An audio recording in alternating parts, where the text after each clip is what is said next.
vamos a ir a el libro de Hechos capítulo 9. Allí habíamos quedado la última vez que estábamos reflexionando sobre este libro, Hechos capítulo 9.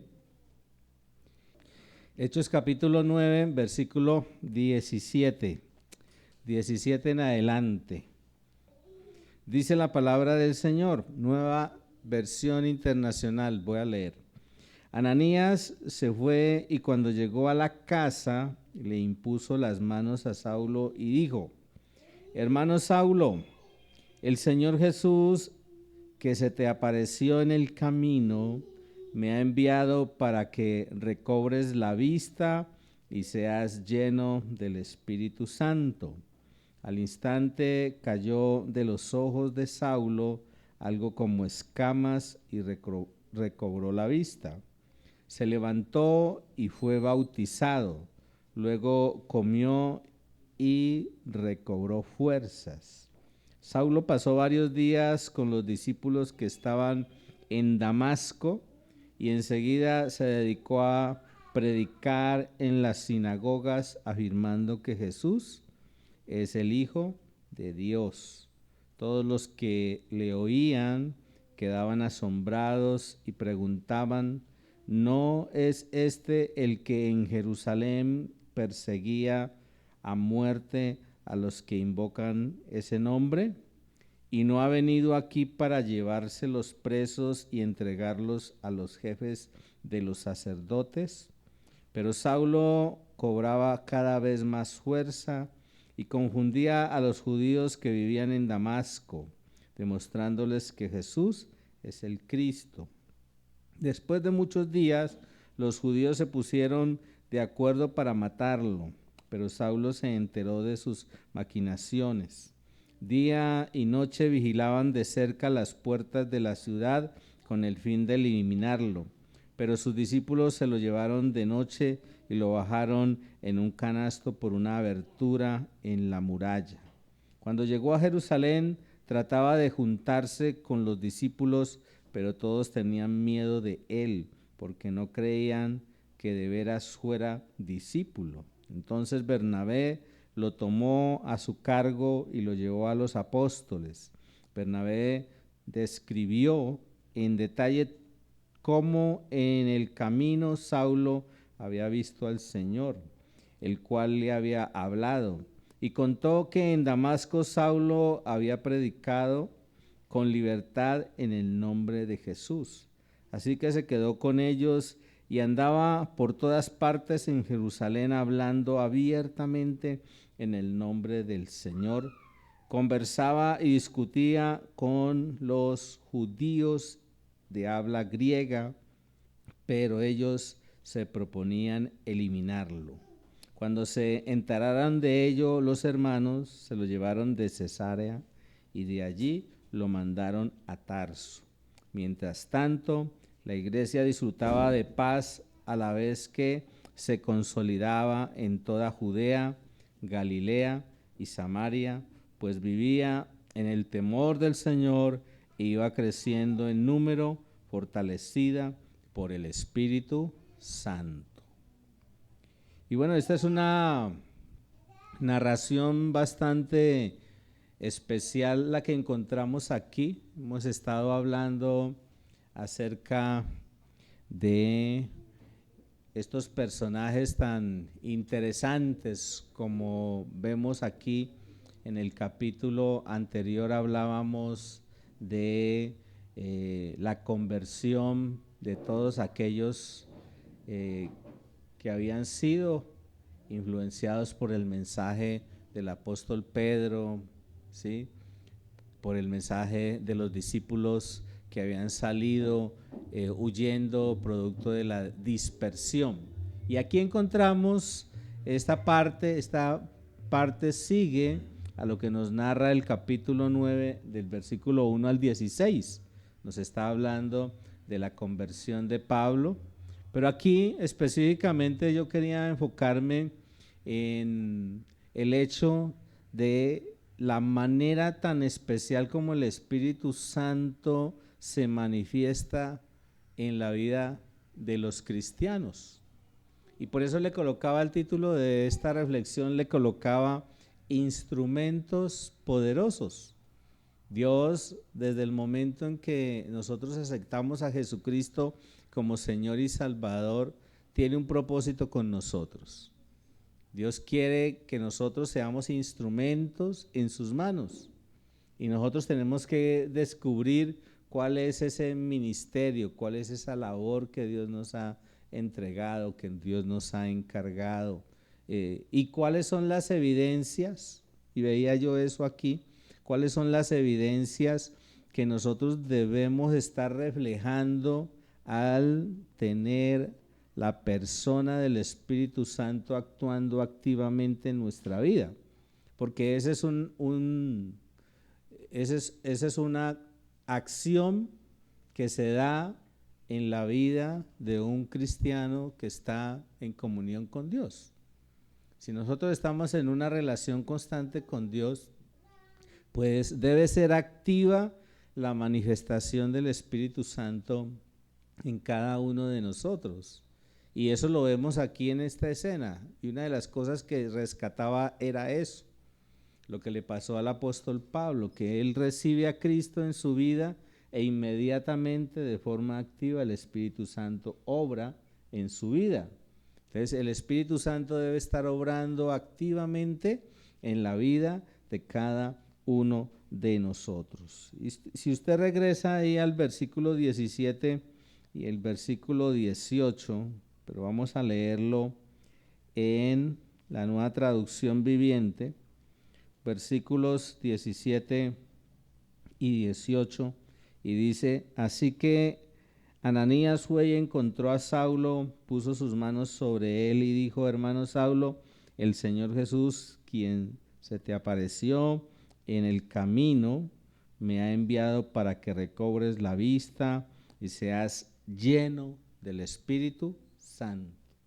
Y ese es un detalle fundamental en la vida de un cristiano, en la vida de una persona que ha tomado la decisión de aceptar a Jesucristo como Señor y como Salvador. Este es un detalle que debe estarse evidenciando en nuestras vidas y debe ser activa esa presencia en nuestras vidas. ¿Y activa para qué? Pues para los propósitos que Dios tiene con nosotros, ser sus hijos, pero también ser testigos. Debemos ser los hijos de Dios, pero también debemos ser testigos de lo que Dios es o hace o actúa alrededor de nosotros. Y en este caso, pues así como le sucedió a Pablo, nosotros también hemos pasado de ser enemigos y perseguidores a miembros del pueblo de Dios. Antes de ser usted un cristiano que aceptó a Jesucristo como Señor y Salvador, antes de ser usted una persona convertida a Cristo, ¿qué era usted? A la luz de la Biblia, usted era un enemigo, una enemiga de Dios, porque uno iba en contra de todo lo que Dios había determinado, ¿no? Uno de pronto puede decir: no, yo me crié en un hogar religioso, a mí me enseñaron a camandulear todas las noches, ¿sí? Me sabía esto, me sabía aquello, ¿sí? Tenía que ir a hacerle la penitencia cada miércoles de mayo a Julanita o a Julanito. Tenía que irme con 2 ladrillos en la mano, arrodillado. Bueno, tantas cosas que en esa tradición religiosa nos han inculcado y que no es correcta, ¿no? Que no es correcta.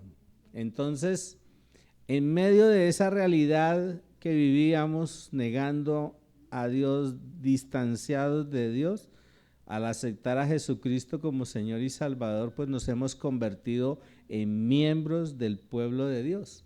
Y hay 2 cosas que encontramos aquí o dos manifestaciones que encontramos aquí que son importantes para nosotros. El hecho de la manera como nosotros somos reconocidos a la luz de la Biblia, hermanos en la fe, por el hecho de que nosotros somos miembros del pueblo de Dios. ¿Somos qué? Somos hermanos en la fe. Tómense en el tinto porque yo veo que estaban en otro lado. Hermanos en la fe. El hecho de ser miembros del pueblo de Dios nos hace hermanos en la fe. Es algo misterioso allí que se dio, ¿cierto? Pero somos parte del pueblo de Dios. Estamos dentro de ese pueblo de Dios. Pero también somos hijos de Dios. Y entender eso es profundo. Es importante que lo entendamos. Y por eso, si yo he aceptado a Jesucristo como Señor y Salvador y soy un cristiano que está en una constante relación con Dios, debe estar de forma activa manifestándose el Espíritu Santo en mi vida, en todo lo que yo soy, en todo lo que yo hago, en todo lo que yo hablo, en todo lo que yo pienso. Y eso lo enfatizamos mucho, porque esa debe ser una característica o una evidencia de que somos hijos, hermanos en Cristo. Y por eso es tan importante esta frase que hay aquí en el versículo 17 al final. Dice, para que recobres la vista y seas lleno del Espíritu Santo, porque si nosotros no somos llenos del Espíritu Santo, si nosotros no logramos vivir en esa llenura y control del Espíritu Santo, pues no vamos a estar viviendo una vida cristiana en el Espíritu. Podemos estar como cristianos viviendo en la carne, en nuestra fuerza, en nuestra humanidad, en nuestro parecer. Y de por sí, el 99% del tiempo estamos en eso, ¿cierto? Viviendo según lo que me parece, según lo que yo pienso, ¿sí? Algunas veces uno es atrevido, ¿no? Que uno a veces va a la Biblia y dice, a mí me parece que el Señor está diciendo esto, pero me parece porque se me ocurrió, ¿cierto? De pronto lo entendí así. Pero cuando uno va a la palabra de Dios, uno tiene que tener la guía del Espíritu Santo para entender qué es lo que Él está diciendo en ese momento y cuál es el principio que hay allí en lo que dice y qué es lo que yo debo hacer como su hijo de manera constante. Por eso es tan importante la llenura del Espíritu Santo. La llenura del Espíritu Santo, así como le pasó al apóstol Pablo, es fundamental para cumplir con el propósito de Dios. Si no hay llenura, hay presencia, si usted y yo somos hijos, Él está en nosotros, pero debe haber llenura. Y cuando hablamos de ese término, llenura del Espíritu Santo, pues estamos haciendo referencia al hecho de que debemos estar dejándonos controlar, ¿sí? Él debe estar controlando, dirigiendo. Es como cuando usted va por un lugar empinado y ya ve que no puede avanzar más en ese trayecto y alguien le extiende las manos y empieza a ayudarle, ¿no? A controlarle, a guiarle, a fortalecerle, a animarle, a jalarle. Todos esos términos que nos hacen entender que hay alguien que nos está ayudando, que nos está direccionando, que nos está diciendo no se vaya por allá. ¿Qué pasa con el niño que todavía no tiene dominio ni capacidad de decisión? ¿Qué hace el papá? ¿Sí? Ustedes vieron ahora a Cristian, ¿no? Llevándolo de la mano, paseándolo por acá, por allá, ¿sí? Cargándolo, conduciéndolo. Y así hace Dios con nosotros. Por eso la llenura y el control del Espíritu Santo es fundamental para que nosotros podamos cumplir el propósito de Dios. Y eso lo vemos aquí en esta experiencia del testimonio de vida del apóstol Pablo. Y otra cosa es fundamental porque esa llenura del Espíritu Santo es la que nos permite ser testigos para Cristo. Miren que él lo hizo inmediatamente, no se puso a dar vueltas, a esperar que pase el tiempo, que pasen los años, ¿sí? Y como decía alguien, bueno, cuando yo ya tenga una maestría, o como me decía un profesional hace un tiempo, antes de que le diera un infarto y tuvieran que hacerle cirugía de corazón abierto, decía, cuando yo me jubile empiezo a servirle al Señor. Y esa es una mala visión. ¿Y por qué es una mala visión? Porque yo desde el momento mismo en que recibo a Jesucristo como Señor y Salvador, inmediatamente soy lleno y controlado por el Espíritu Santo. Y la presencia del Espíritu Santo está en mí. Yo debo estar permanentemente en esa dinámica de dejar que Él controle y dirija mi vida, porque si no, mi naturaleza pecaminosa va a ser la que impulse mi vida. Y yo quiero que el que me impulse sea Dios, la persona del Espíritu Santo. Y eso es lo que vemos aquí en la vida del apóstol Pablo. Fue testigo de Jesucristo. Entonces es fundamental para cumplir el propósito, pero también es fundamental para que cada uno de nosotros seamos testigos. Quise hacer hoy la encuesta, pero se me pasó.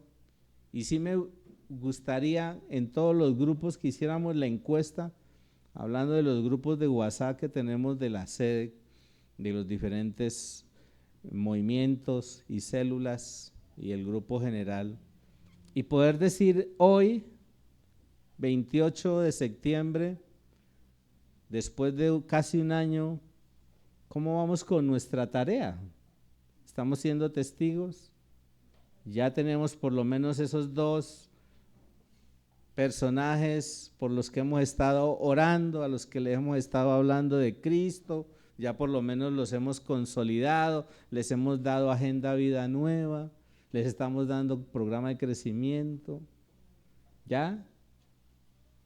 Porque es que debe haber evidencia, ¿no? Yo lo que veía, y por eso yo colocaba el título a esta reflexión, instrumentos poderosos. Nosotros podemos llegar a ser instrumentos poderosos en las manos de Dios si dejamos que Él sea el Espíritu Santo el que llene nuestras vidas y podamos cumplir su propósito, podamos ser testigos de Jesucristo, podamos recibir esa visión espiritual. Miren que el apóstol Pablo en su momento de conversión quedó ciego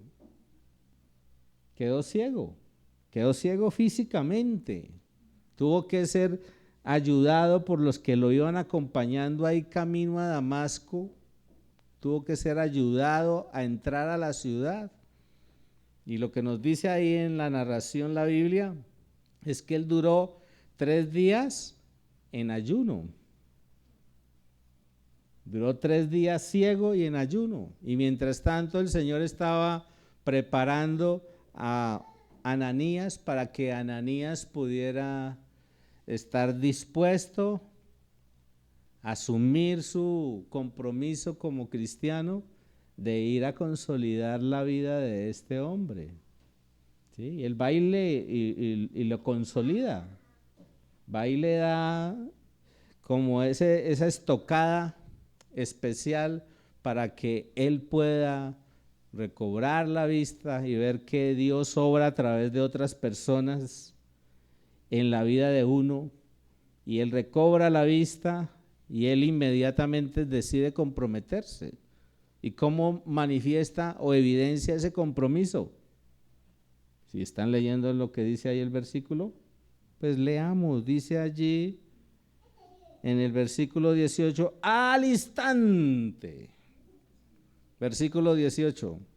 Al instante algo como escamas cayó de los ojos de Saulo y recobró la vista. Luego se levantó y fue bautizado. Y el bautismo es una expresión pública de nuestro compromiso. Cuando uno decide, me voy a bautizar, que es lo que vamos a hacer en estos próximos días, me voy a bautizar, sencillamente usted que tiene que estar preparado, pues dispuesto a dar testimonio público, porque lo van a ver testigos, los que van y dicen, ay, esta persona está comprometiéndose genuinamente con Dios. Y eso no es para que lo haga después de varios años de la vida cristiana, aunque han sucedido casos, ¿cierto? Sino para que se haga inmediatamente uno acepta a Cristo. Inmediatamente uno acepta a Jesucristo. Y lo otro, manifestar públicamente ese compromiso. Que la gente diga, ay, tú eres cristiano, yo te vi que te bautizaste. Y que la presencia del Espíritu Santo se evidencie en nosotros. Él, el Espíritu Santo es la señal. Él, el Espíritu Santo es el sello de la conversión genuina en el corazón de un creyente. Y otro elemento que yo veía allí, llegando al versículo 19, dice, después comió algo y recobró las fuerzas. Saulo se quedó unos días con los creyentes en Damasco y enseguida comenzó a predicar. Y enseguida se convirtió a Cristo, ¿cierto? Entra a Damasco, 3 días allí en oración y ayuno, recobra la vista, se levanta, rompe el ayuno, dice que comió, recobró las fuerzas, se bautizó y se puso a predicar. Interesante, ¿cierto? Por eso Dios puede hacer de nosotros instrumentos poderosos. Mira el que está ahí a su lado y dígale, usted puede ser un instrumento poderoso en las manos de Dios. Nosotros podemos ser instrumentos poderosos en las manos de Dios. Solo debemos dejarnos guiar, llenar de Él. Pero un detalle aquí en el versículo 19 y 20 es el tema del compañerismo y el acompañamiento espiritual. Yo veo esas dos cosas allí, el compañerismo y el acompañamiento espiritual. Y ese es un detalle que yo encuentro allí, versículos 19 y 20, el compañerismo y el acompañamiento espiritual, una cosa que debe ser fundamental en la vida de nosotros los cristianos. Cuando nosotros desarrollamos un buen compañerismo y un buen acompañamiento espiritual, ¿sabe qué sucede? Pues vamos a tener como beneficio que somos consolidados en la fe. ¿Sí? Somos consolidados en la fe. Sabemos cómo Dios va haciendo su proceso en nuestras vidas. El compañerismo y el acompañamiento espiritual nos forma, nos implementa para poder dar testimonio de nuestra fe. Alguien decía, pero es que a mí no me han enseñado cómo le hablo de Dios a otras personas. ¿Cómo se logra eso? Es a través del compañerismo, del acompañamiento, lo que nosotros llamamos edificación, lo que nosotros llamamos discipulado, con la misma capacitación, la implementación. Entonces miren que nos consolida, nos forma, nos implementa para que demos testimonio de nuestra fe. Y es que dice ahí enseguida, ¿no? Versículo 20, enseguida comenzó a predicar. Enseguida. No se esperó mucho tiempo, sino que inmediatamente dio testimonio de lo que había creído. Pero también es importante porque el compañerismo y el acompañamiento espiritual o la edificación, como también le llamamos nosotros, nos lleva a fortalecer nuestra fe. A veces estamos flaqueando, ¿cierto? Flaqueamos y buscamos la ayuda. ¿Quién es nuestro guía? ¿Quién es nuestro líder? ¿Quién es nuestro mentor? Y vamos y le hablamos y alguna palabra el Señor suelta a través de esa persona para nuestra vida y nos fortalece, nos anima, ¿sí? Nos ayuda de forma importante. Fortalece nuestra fe, nos hace conocer, nos hace saber quién es Cristo para poder creer en lo que Él hizo. Es preocupante a veces uno hablar con cristianos que llevan mucho tiempo en la vida cristiana y de pronto uno les pregunta acerca de algo. ¿Usted cree que Jesucristo es Dios? Y mucha gente dice no. El Hijo de Dios, pero no Dios. Y por ahí comienza el problema, ¿no? Porque no tenemos una visión clara de lo que nos enseña la palabra de Dios. Jesucristo es Dios hecho hombre y dentro de la Trinidad como persona ocupa en su persona de hijo ese rol tan importante. Por eso hablamos de un Dios en tres personas distintas, ¿sí? Un Dios en tres personas distintas, no tres dioses como dicen algunos, no, es un solo Dios. Una sola esencia, la deidad, y tres personas distintas. Qué misterio tan tremendo ese, ¿cierto? Pero es una realidad que nos muestra la Biblia. Y por eso tenemos que conocer quién es Él. Debemos tener claro lo que Él hizo, que Él murió y que pagó el castigo que merecíamos por nuestros pecados. La obra extraordinaria que hizo Dios en la persona del Hijo, al morir en la cruz por nosotros. Y entender que solo Dios, hecho hombre, podría hacerlo. Nadie más se sacrifica.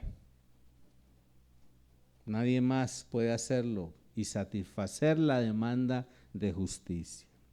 Y ahí en el versículo 21 en adelante dice, todos los que lo oían quedaban asombrados. ¿No es este el mismo hombre que causó tantos estragos entre los seguidores de Jesús en Jerusalén? Se preguntaban. ¿Y no llegó aquí para arrestarlos y llevarlos encadenados ante los sacerdotes principales? La predicación de Saulo se hacía cada vez más poderosa y los judíos de Damasco no podían refutar las pruebas de que Jesús de verdad era el Mesías. O sea, un hombre con unas convicciones impresionantes. Ahora, él era un conocedor de la ley. Esa es una ventaja que nosotros encontramos en la vida de Pablo. Era un hombre supremamente preparado en la ley, ¿cierto? En las Escrituras, en el Antiguo Testamento, podríamos decir también nosotros. Pero aquí un detalle que yo resaltaba es el hecho del testimonio de vida. Y miren, el testimonio de vida de un verdadero cristiano impacta el corazón de la gente. Cuando usted en esa llenura del Espíritu Santo comparte lo que Dios ha hecho en su vida, la forma como Dios ha cambiado su vida, la manera como Dios ha obrado en su vida, cómo Dios se ha manifestado en su vida, las cosas que Dios ha hecho por usted, la gente queda impactada. Y empieza la gente entonces a anhelar conocer a ese Dios que usted le está presentando. Y eso fue lo que hizo este hombre en su testimonio. Y por eso de estos tres testimonios que encontramos en estos capítulos. Este es un testimonio extraordinario como los demás. El testimonio de vida de un verdadero cristiano siempre va a impactar el corazón de aquellos que le oyen, de aquellos que le escuchan. Y ahora, puede suceder dos cosas, ¿no? Como pasó aquí en el caso del apóstol Pablo. O convence o confunde. Porque hay gente que dice, no, no, no, no, eso que usted está diciendo, no, no, no, no, no, no, yo no, no, no, nada que ver con eso. O hay gente que dice, yo quiero de eso, yo quiero conocer más de eso. Y Dios nos motiva a que demos testimonio. Dios nos motiva a que demos a conocer a Jesús como el Mesías. Jesús es el Mesías. Jesús viene por nosotros y pronto. Ahora, siempre se van a presentar adversidades. Versículo 23 dice, poco tiempo después, unos judíos conspiraron para matarlo. Día y noche vigilaban la puerta de la ciudad para poder asesinarlo, pero a Saulo se le informó acerca del complot. Tremendo, ¿no? Miren, cuando usted da testimonio, confunde, convence o genera enemigos. Habrá gente que dice, miren ese evangélico, miren ese cristiano o cristiana.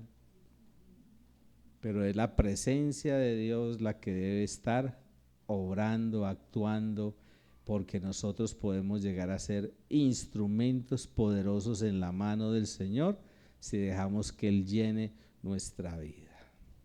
¿Sí? Ahora, ¿por qué se generan enemigos?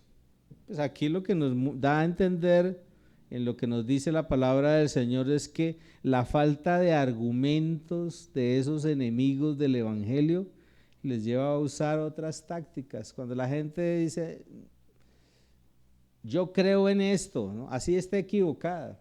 Miren, hace unos pocos días, un personaje de alguna comunidad religiosa salió a decir que en septiembre 18, si no estoy mal, era el rapto.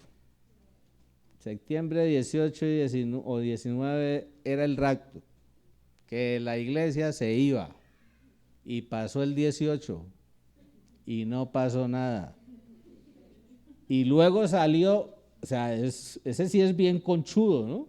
Luego salió a decir que había que modificar la fecha porque el cálculo no estaba bien hecho. Bueno, y dio otra fecha para hace unos días y no pasó nada. Y lo más tremendo es que no salió a decir, uy, es que me equivoqué, ¿cierto? Estoy equivocado. Y eso le ha pasado a un montón de gente, ¿no? Y varios grupos, sectas, bueno, varios líderes, eso impresionante. Pero es impresionante la cantidad de predicciones que se han hecho sobre el rapto de la iglesia y no ha sucedido. Y a veces uno está esperando a qué hora se asoma el bus que va para el cielo. Sí. Pero es la falta de una guía clave del Espíritu Santo. Entonces es un verdadero cristiano tiene que estar enfocado. Y el enemigo siempre va a estar buscando tácticas para tratar de afectar nuestras vidas. Pero lo otro que yo resaltaba de estos versos que hemos leído es el hecho de que un verdadero cristiano va a ser reconocido en su tiempo y en su lugar. Y eso es lo que vemos aquí, dice en el versículo 26, cuando Saulo llegó a Jerusalén, trató de reunirse con los creyentes, pero todos le tenían miedo, no creían que de verdad se había convertido en un creyente. Entonces Bernabé se lo llevó a los apóstoles y les contó cómo Saulo había visto al Señor en el camino a Damasco y cómo el Señor le había hablado a Saulo. También les dijo que en Damasco Saulo había predicado con valentía en el nombre de Jesús. Así que Saulo se quedó con los apóstoles y los acompañó por toda Jerusalén, predicando con valor en el nombre del Señor. Debatió con algunos judíos que hablaban griego, pero ellos trataron de matarlo. Cuando los creyentes se enteraron, lo llevaron a Cesarea y lo enviaron a Tarso, su ciudad natal. Un verdadero cristiano será reconocido en su tiempo y en su lugar. En el momento oportuno, Dios permitirá que la gente entienda que sí es un verdadero seguidor de Jesucristo. Pero yo miraba algo aquí y es la necesidad de desarrollar discernimiento espiritual. Porque hay gente que llega y empieza a hablar y la gente la sigue. Y eso el engaño lo hace el enemigo. Por eso nosotros como cristianos tenemos que evaluar si estamos desarrollando el discernimiento espiritual. Para que lo que oigamos, para que lo que veamos, lo podamos determinar si es verdad o si es falso. Pero también otra cosa que veía aquí es la necesidad de mentoreo en la vida del creyente. Aunque Saulo de Tarso llegó allí a estar en Jerusalén con los apóstoles y con el pueblo cristiano, la gente lo estaba rechazando. Y ahí entra en escena Bernabé. Y Bernabé es ese líder que Pablo necesitaba. Y es la necesidad del mentoreo en la vida del creyente. Si no hubiera sido por Bernabé, los otros no hubieran aceptado que realmente Dios había hecho una obra en la vida de esa persona. ¿Sí? Se necesita de alguien que acompañe en el proceso del crecimiento, en el proceso de la madurez, en el proceso del desarrollo de nuestras vidas como hijos de Dios.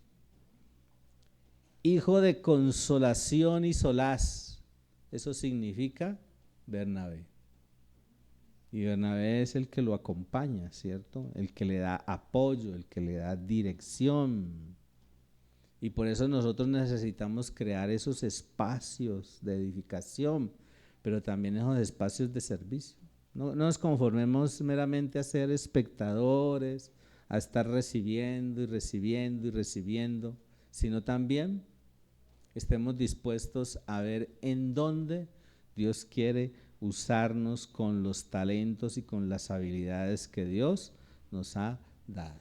Es verdad, necesitamos cuidado integral del cuerpo, del alma y del espíritu. El cuidado y la dirección espiritual es clave, pero debemos estar dispuestos, porque si usted y yo no estamos dispuestos, como al niño que le ponen la cuchara allí, le juegan el avioncito, venga, abra la boca, y si no quiere, ¿quién le mete la cuchara a la brava a la boca a un niño? ¿Ah? Nadie. Tiene que haber disposición, ¿cierto? Y lo que se le está ofreciendo tiene que ser bueno. Ahora, tiene que ser bueno.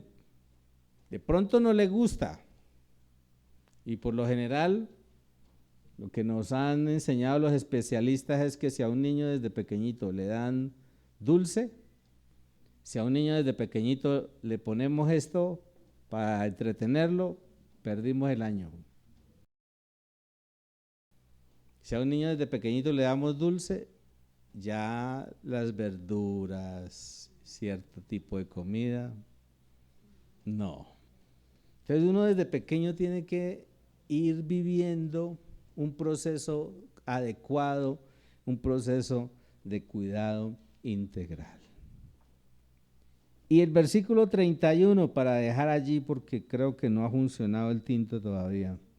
La iglesia entonces tuvo paz por toda Judea, Galilea y Samaria. Se fortalecía y los creyentes vivían en el temor del Señor, y con la ayuda del Espíritu Santo también creció en número. Y entendía algo, miren, un verdadero cristiano va a influenciar en el entorno donde está, ¿sí? A usted le van a identificar así usted se camufle, así usted ande de incógnito. Yo recuerdo que cuando estaba comenzando en una célula, la primera célula donde yo recibí a Cristo en la universidad, siempre había uno de los chicos que llegaba ahí a la célula, llegaba con un sobre Manila así de grande, sobre Manila. Y él llegaba allá y abría una Biblia así de grandota. Terminaba la célula y él llegaba y volvía y metía en el sobre Manila la Biblia. Y yo decía, pero ¿por qué hace eso? No es más fácil andar con la Biblia ahí en la mano, ¿sí o no? Pero yo me imagino que era por ese prejuicio, ¿no? ¿Qué me van a decir? Y claro, como era una Biblia así bien grandota. Pero más que eso, un verdadero cristiano tiene que evidenciarse por su influencia en su entorno. Y algo que habla aquí es sobre la paz. La verdadera paz la produce la proclamación del Evangelio. Dice, la iglesia entonces tuvo paz por toda Judea, Galilea y Samaria. ¿Por qué había paz? ¿Por qué había paz? Por la proclamación del Evangelio. Porque el Evangelio estaba llegando al corazón de la gente y entonces la gente estaba cambiando su manera de pensar, su manera de vivir. Ayer tuvimos la caminata por la paz y tuve la oportunidad de ahí un momentico estar hablando con Monseñor. Y yo le decía, mira que debemos aprovechar las oportunidades que Dios nos da a través de todos estos medios, cuando a uno lo entrevistan, cuando a uno le preguntan acerca de este tema tan especial y tan anhelado que es la paz. No habrá paz ni justicia social si no hay paz en el corazón de una persona. Entonces, ¿qué tenemos que hacer nosotros? Pues tenemos que proclamar al príncipe de paz. Tenemos que evangelizar y llevar el mensaje del Evangelio, porque el mensaje del Evangelio produce paz. Y dice que toda esta región tuvo paz, ¿sí? Miremos en la otra versión, en la traducción en lenguaje actual, este versículo, el versículo 31. Dice, en las regiones de Judea, Galilea y Samaria, los miembros de la iglesia vivían sin miedo de ser maltratados. Para que cambiemos ahí como el concepto de paz, ¿no? Sin miedo, o sea, tenían la libertad para salir a evangelizar y proclamar el nombre de Dios. Seguían adorando al Señor y cada día confiaban más en Él. Con la ayuda del Espíritu Santo cada vez se unían más y más personas al grupo de los seguidores del Señor Jesucristo. Entonces debe haber evidencia. ¿Quiénes están llegando? Por eso la tarea es clave, que nosotros podamos ser esos instrumentos, que el Evangelio pueda llevar a que se consoliden congregaciones sanas. que los creyentes puedan andar en el temor del Señor, que los creyentes se edifiquen, se capaciten para multiplicarse y para extenderse a toda la región, así como sucedió en Judea, en Galilea, en Samaria. Que los creyentes estén fortalecidos en el poder del Espíritu Santo. Dios anhela que seamos instrumentos poderosos. Amén.